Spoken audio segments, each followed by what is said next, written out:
Hey friendlies, I'm Carolyn. Welcome back to my life living in an RV for almost 8 full years in April. And in those 8 years, I have spent at least part of my winters in Quartzsite, Arizona, probably at least 6 or 7 times, almost every year. And I know a lot of you want to go, a lot of you don't want to go, you don't know if you want to go, a lot of you have even been there. And this video is for everybody because I've got some really good information about what it's really like to be in Quartzsite in the winter months. So I'm going to share a little bit of history with you. I'm going to share some practical information about finding camping. So this is going to be a fun, information-packed video. There ain't nobody gonna do it for you. You got to find your own. Before we get started today talking about Quartzsite, I want to share something that happened to me the other day. This is a critical, important lesson, I think, for everybody. I got to a new boondocking spot. I set up my Starlink, and I'm on my phone and on my computer waiting for my Starlink name to come up so that I can log on to the internet using my Starlink. Well, my name, for some reason, wasn't coming up.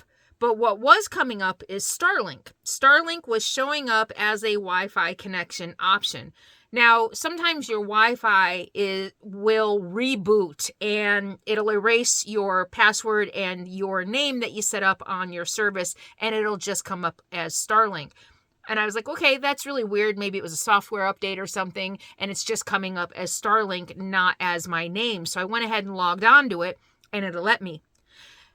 And then a few minutes later, mine came up underneath it. I was looking at my phone or whatever, and I saw my Starlink name, and I was like, whoa, oh my God, I just signed on to a stranger's network.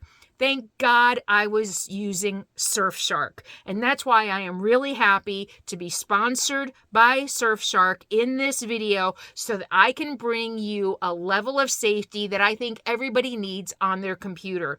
Whether you're out boondocking like I am and you accidentally sign on to a stranger's Wi-Fi network, they could have easily hacked into my system and stolen bank passwords, Hulu, Netflix passwords. They could have stolen everything off of my computer. But I luckily had my Surfshark VPN turned on, which encrypts all the data that I send across the internet. So even if that stranger with the Starlink was using it for nefarious reasons, I was protected. So the VPN on Surfshark allows you to keep your data safe, but it also allows you to change your location, which I really like.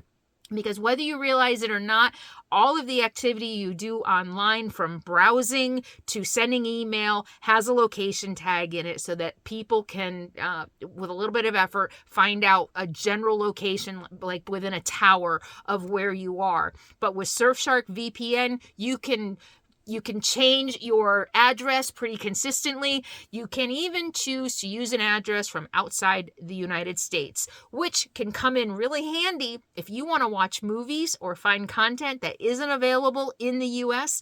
Sometimes, like on Netflix, they have titles in their library, but for some reason, they aren't available in the United States. So you can change your VPN to another country so that you can access content that isn't available here.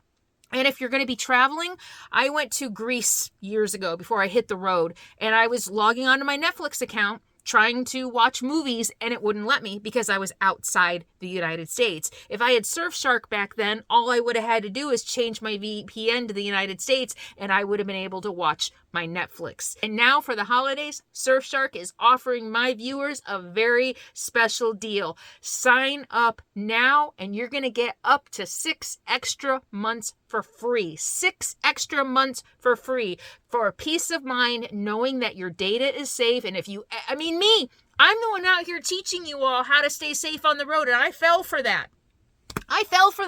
So you just never know. The scammers are getting more sophisticated, and they're getting more brave too. So it's super important to keep your computer safe, and I highly recommend Surfshark. So use the link in the video description below and get started today and get 6 months for free.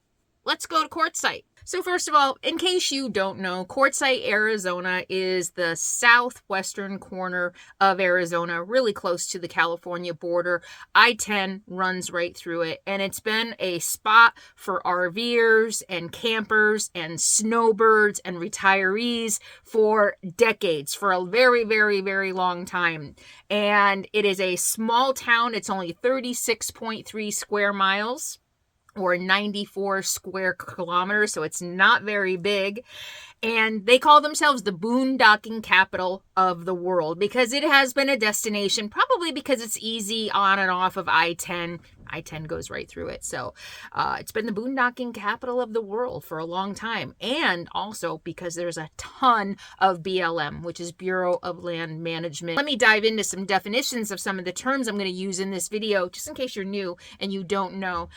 Public lands in the United States fall under a few different categories of who manages them. There's the National Forest Service, which are many of the national forests that many of us camp in. And those are just forest trees. And those areas are managed by the National Forest Service, NFS. There's also National Park Service, which covers national parks, national monuments, national seashores, national recreation areas. And I believe those all fall under, I believe even the recreation areas fall under the National Park Service. Of course, you also have state recreation areas. You have national wildlife refuges and things like that, but you cannot camp. As far as I know, you can't camp on national wildlife refuges.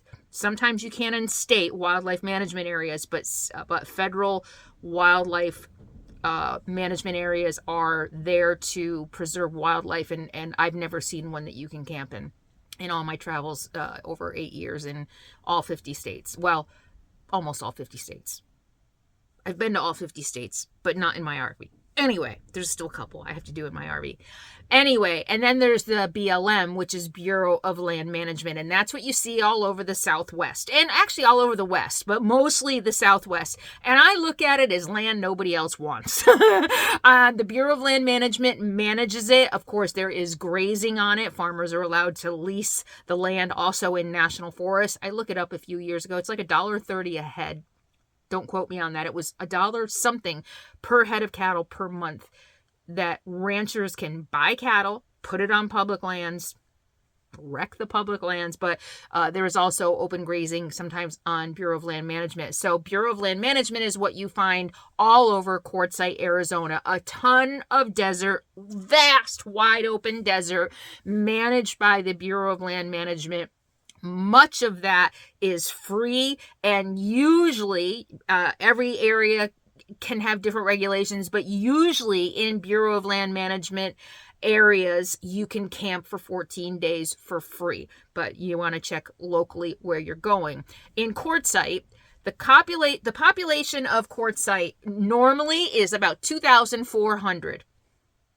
Do you know what it swells to in January? And I'm going to get to the reasons why January is so popular here in a minute. Up to 1.5 million. 1.5 million people who flock to this tiny little town in Arizona in the winter months, mostly in January. So January is one of the most popular months in Quartzsite because, of course, it's got the big RV show. It's officially called the Quartzsite Sports Vacation and RV Show. It's basically a giant outdoor trade show for RV enthusiasts, campers, travelers. And they have free seminars, everything from like Battle-Born batteries are there to give seminars on RV batteries and lithium. There are solar companies there. There are RV companies there giving seminars about all kinds of things about travel. I saw that Harvest Host is also there talking about finding good places to camp overnight. I saw that there's a seminar on traveling to Alaska. So there's a lot of free seminars. Like I said, it's like a trade show. And of course, the big tent, the big RV shows where all these RV dealers come and you can view probably thousands of RVs all in one place.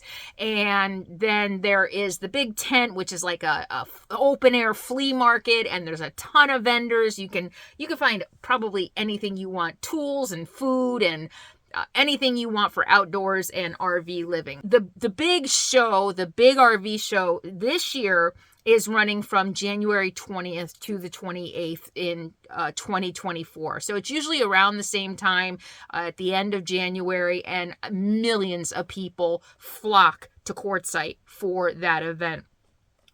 Another reason people love Quartzsite is because in January, the average high is 66 degrees. And the average low is only 39, and they only average 1 day a month of rain. In fact, Quartzsite only gets about 4.5 inches of rain per year. I was in a state park in Louisiana recently. We got more than that in a night. We literally got between, what did they say, 7 and 9 inches in one night in Louisiana. They get more in one night than Quartzsite gets in an entire year. So it's the perfect destination for those of us who live in our RVs. There's ample camping. I'm going to get into some details. The weather is great. There's a ton going on. If that's your thing, if you want to go look at RVs and shop, that's all great. It's all there. So why don't we talk first about a little history about Quartzsite? Because I think I love history. I know many of you love history too.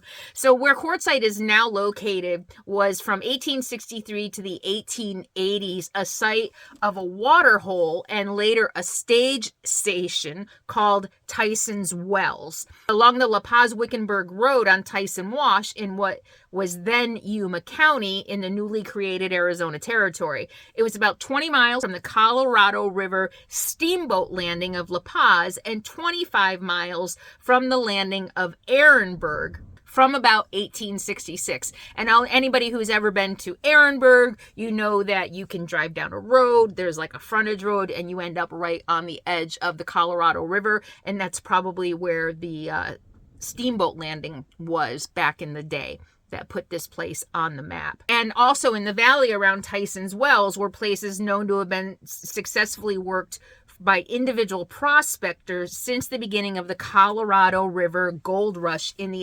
1860s up until the 1950s. There were some that attempted large-scale operations until the early 20th century, but they were all failures. So really just the small prospector did really well in the area, which kind of makes sense for the kind of the tone of the area, kind of like this rugged individualist. And if you do any hiking around Quartzsite or you go explore any of the other desert roads, there's a ton of mining history. You can see it everywhere. I remember I camped somewhere east of Quartzsite a couple of years ago, tons of mining, and there's still a quarry out there somewhere. So some pretty fun finds in the desert. You also have to be careful of mine shafts and things like that.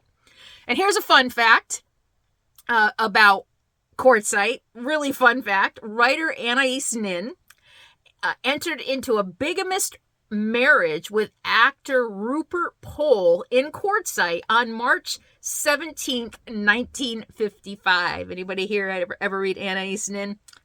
I had to in college, right? And what the other guy, Anais Nin, the other guy, who's her counterpart, the male, Arthur, I can't remember his name. Anyway, yeah.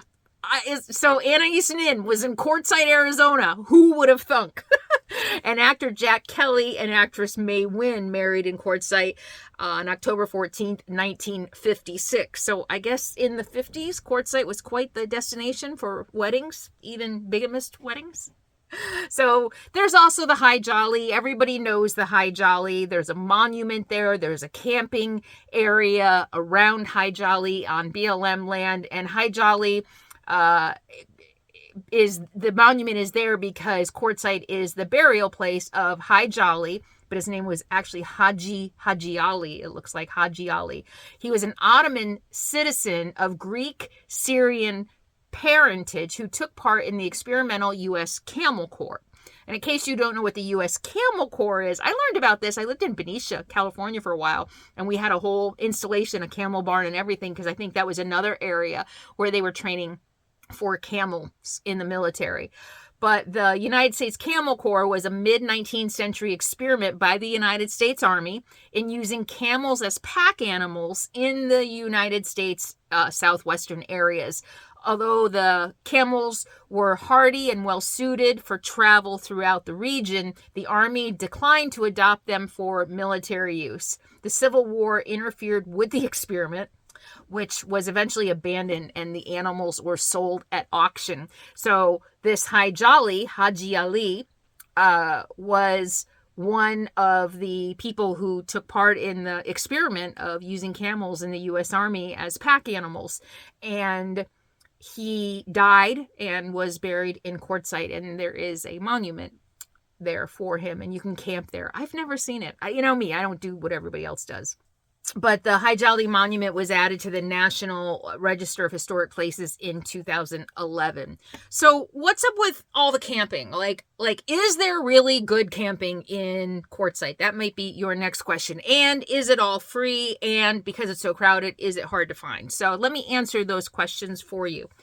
The camping in and around Quartzsite fall into, I'm going to say, 3 different categories, and I'm going to break those down for you. Number 1, there are established campgrounds, and there are several of them all over the place. There's several right down in the middle of everything in Quartzsite where you can get water, sewage, electricity, and garbage. So those are established private campgrounds in and around Quartzsite.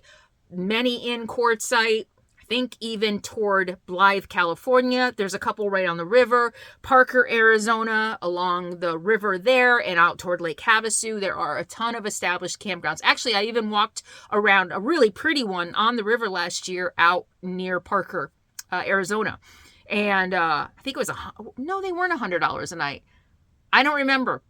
I'll put a link to that video below so that you can check it out. I think even the name is in it. So yeah, established campgrounds, there's plenty of them around. You probably have to reserve ahead of time for many of them, probably the nicer ones, I'm guessing. I have never stayed in a campground, but that's your first option. Your second option are called long-term visitor areas, or LTVAs for short. And La Posa is one of the biggest LTVAs around Quartzsite with 11,400 acres. And the La Posa LTVA was developed in 1983 as a way to handle the influx of campers and RVers coming to the area while also managing the land. Because all of us driving out in the desert, it hurts the ecosystem. So they wanted to set up some LTVAs so that they could accommodate all of the campers while still preserving some of the ecosystem of the desert, the plants and the animals. And that's what the LTVAs do.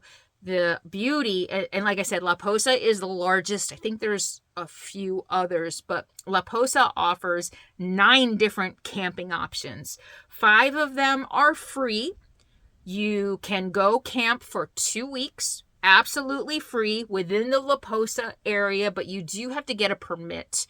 Usually there is a campground host, there are signs, you have to go, give your name, your driver's license number, and because they want to make sure you don't overstay your welcome. So you do have to sign into these. So this is under La Posa, but it's not like the free-for-all BLM land that you're going to find out in the middle of nowhere. You do have to get a permit. That's 5 different areas in La Posa where you can go and camp for 2 weeks for free with a permit. There are 4 areas in La Posa where you can stay up to 7 months. Up to 7 months, but you have to pay $180. I think it's $180. Yep. For 7 months. What a deal. So when you stay on public lands, you need to move at least every 2 weeks. But in these 4 areas of La Posa, you'll see they all have booths, and you'll see signs and everything, but you pay $180. You can stay 7 months. You don't have to move. And you have access to water, dump station, and garbage. So it's a really, really good deal. If you don't mind staying around other people in campground, it's campground-like. There aren't any designated sites like in a campground. You basically just pull into the area of La Posa and find a place to camp and set up. There are no designated numbered campsites. You just camp wherever you want, and you pay $180 and don't have to move for 7 months. So that's a really good deal. So that's the second option for camping, staying in an LTVA.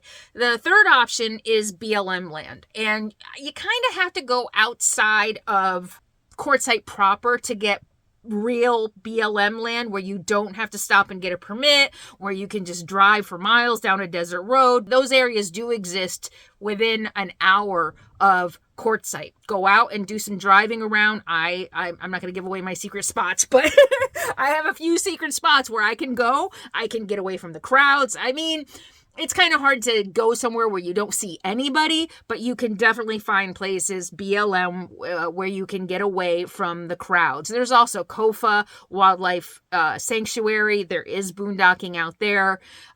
Some places south if you want to go to Yuma. But there are definitely your traditional BLM lands where you don't have to sign in, you don't have to get a permit. So there's a lot of options. I mean, sure, they might get 1.5 million people coming into Quartzsite in a month, but there are plenty of options for camping. So let's talk about shopping in Quartzsite. There is nothing. There's a couple tiny little stores right in the middle of Quartzsite that do have your basic tiny store stuff. Not great produce. So if produce is something that you're looking for, if you're on a gluten-free or a vegan diet, you're probably not going to find, I mean, you're going to find beans and rice and stuff like that, but you're not going to find probably tofu or any vegan cheese or any of those other things. I don't really remember seeing a lot of gluten-free. So they're tiny, bare bones stores right in the middle of Quartzsite. If you want grocery stores, you have to drive either a half hour east into Blythe, California, and go to Albertsons, or a half hour north to Parker, Arizona, and there is a Walmart and a Safeway up there. I really like that Safeway up there. You know, good produce and good selection, and I think I can usually find most of the stuff, a lot of the stuff that I usually find in my diet. And if you go to Blythe, California, there's also a hardware store. I'm not sure if there's a hardware store in Parker. I don't think there is, but you have Walmart. But there is a nice, I think it's an Ace Hardware, really nice one in Blythe. There's fast food restaurants, there's hotels, there's laundromats. You got a couple laundromats in Quartzsite, but there's a laundromat I really like. I think there's two. No, there might be two in Blythe. I don't remember. I do remember one, and I like going to Blythe. Oh, I'm thinking of Ehrenberg. There's also, of course, the big laundromat in Ehrenberg. And in case you don't know, if you haven't been there for a while, last year, I think it was, when I went to Ehrenberg, their dump station was closed.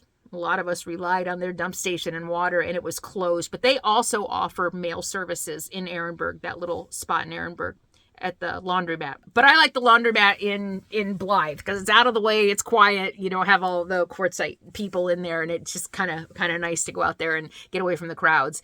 And Parker also has a couple of laundromats. So you've got all the amenities you need. You're not going to get great food. Somebody just recently left me a comment, said, yeah, you know, Quartzsite, I don't like going to Quartzsite. The shopping sucks and the grocery stores suck. It's true. You got to go far, and you're not going to get the selection you might be used to, depending on your diet and depending on where you normally shop. Another thing about water is that you are probably going to want to get filtered water to put in your holding tank, or at least well water that isn't salty. My favorite spot is RV Pit Stop. It's right off of Main Street, right there in downtown Quartzsite. You can get propane dump and good drinking water, really cheap. I don't know what it costs, a few bucks probably to fill my tank, probably under 10. And I like them. You get everything done in one place. They're super friendly. They really know what they're doing. Anybody who's been traveled in an RV, especially an older one, man, sometimes you pull into these places for propane and they don't know what the hell they're doing. I just had that experience recently where I pulled into a Tractor Supply. We don't have anybody who knows how to fill an RV. So I had to drive 20 miles to another one. Another Tractor Supply. We don't have anybody who knows how to fill an RV. So we'll call, though, and figured it out. So they called the store that I left. Yeah, if you've been there. Anybody who's been on the road a while has been there. And I love RV Pit Stop because they know what they're doing, man. You pull in, you pull up your bin, they get you filled up. It's awesome. You pay. They're really great, and they have dog treats for Sadie. So yeah, you're probably going to want to get filtered water because the water is very, very salty if you get just plain old city water. I mean, it's drinkable, but it's noticeably salty. So besides the big RV show, some of the other reasons people love going to Quartzsite is because of all of the different RV gatherings. There's, of course, the RTR, which is called the Rubber Tramp Rendezvous, which Cheap RV Living has been putting on for 8-9 years now. And of course, it's gotten bigger and morphed since the pandemic. I think they're still holding it in a community park, but that used to be one of the biggest gatherings that people went to in the desert. Since it's not a big camping community anymore, I don't know. I think people still like going. Free seminars, free workshops, giveaways, all kinds of stuff. So the RTR is always fun. I have recently been seeing that other RV groups, I didn't know this, I'm sure they've been doing it as long as I've been on the road, if not longer, but other RV groups also hold gatherings because everybody is there this time of year in Quartzsite. You have escapees, they have a gathering. You have RVing women who are holding a gathering. You've got Schoolie Palooza, of course. Last year they were in Ehrenberg. You have Van Life Pride. So all of these different groups are also holding gatherings. And of course you also have YouTubers. A lot of YouTubers are there doing free meet and greets. So if you are looking for community, if you're looking to meet people, I think Quartzsite is something that you're really going to enjoy. If you're an extrovert, outgoing person, and you really like the hustle and bustle of meeting other people and feeling like you're part of a community, definitely it's a great place to go. If you're a little on the shyer side, but you still want that community, go ahead and join RVing Women or Escapees, or go to Schoolie Palooza and just walk around and smile and say hi to people and say, hey, I really like that, shirt. Where'd you get it? Easy peasy for me. I mean, I'm an introvert, but I also can be very, very extroverted. I kind of am both. When I'm out, I'm extroverted, but then I need to go back into myself and spend time alone to recharge. So my therapist says I have that interesting, I can be both. I'm bi. I'm bi. What is that? Introvert, extrovert. I'm bivert. That's the word I'm looking. I'm a bivert. I can do both. So yeah, depending on what you're looking for, you can find anything you want really in Quartzsite. You can go, you can enjoy some of the events, you can go to some of the seminars, and then you can drive a half hour off into the desert and be by yourself if you want. So do I think Quartzsite is worth it? In the end, do I think Quartzsite is worth it? I think if you're new on the road, I kind of feel like it's a rite of passage. I feel like you kind of have to go and experience it. It's where we all go. Literally, it feels like every full-time RVer is there. Of course, that's not true. And I think everybody should experience it once. And I think you can get whatever you're looking for out of Quartzsite. If, however, you are extremely averse to crowds and to constant people, you probably, and you're not interested in the big tent, you're not interested in the RV show, you're not interested in the RTR or any of the other gatherings, you're not interested in meeting any YouTubers, because, you can't throw a rock without hitting a YouTuber at Quartzsite these days. And if you're not interested in any of that, then I say skip it. I mean, you might want to go just for a day, drive through, so you can say, been there, done that. The entire town is basically one big flea market. So if you're a bargain hunter, you like to shop, that might be a lot of fun. There's tools, there's gadgets galore, there's 2 different solar places in town if you want to get solar done. I've got mine at Discount Solar. So I think it really, whether it's worth it or not, really depends on who you are and what you're looking for. But I do think if you're an adventurous type and you just kind of want to see and do and experience everything, you got to go at least once. All right. I hope that video was helpful. I would love to do a follow-up video of my favorite fun things to do and places to see in and around Quartzsite. And I will do that video for you as soon as I get 2,000 likes on this video. So give me a like on this video if you want to see a follow-up of fun things that I love to see and do around the Quartzsite area. And as usual, I appreciate all of you so much for being here. If you've been to Quartzsite, Tell me your experience below. Did you love it? Did you hate it? Do you go every year? Did you go once? Tell me what your experience has been with and around of Quartzsite. Thank you all so much for being here. I appreciate everything you do to support me and my work and my channel. It means so much to me that you're still here. And one last thing, I stand strong with Kate and I stand with Brittany. And with that, I will see you next time. In the meantime, be happy, be free, be kind. Bye.